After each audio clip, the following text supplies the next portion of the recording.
Hindi kasi pag umaga, kumukuha talaga ako ng malayo, ma'am. Para malaki pa basa eh.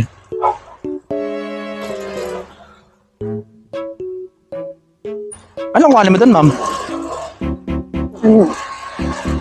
Requirement ng Eh, ba't kuhanin mo yun? Requirements ng ex mo, ma'am, aga-aga. Hindi ko si kuya hindi siya magbabayad ng utang sa akin eh. Okay. Yun na lang yung huling alas ko para isipin kung magbayad ko. Utang mo sa akin eh. Magkano utang sa'yo, ma'am?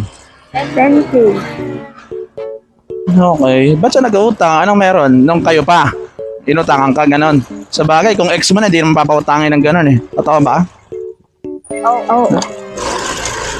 Parang napaisip ka ba sa sagot mo, ma'am? Nakakahiya ako kasi. Kaya, at kaya, normal lang naman yun, mamangutang, di ba?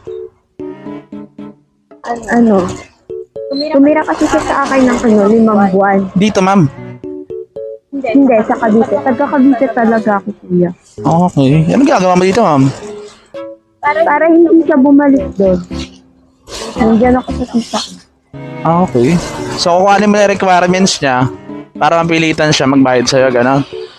Oo, kasi nung trabaho na sa kuya eh. Ang gusto niya, parang wala siyang balak. Isasahod na siya. Sabi ko, hulugan mo ko. Sige, hindi ko na, kahit hindi buong 10K yung ibayad mo sa akin, kahit half lang.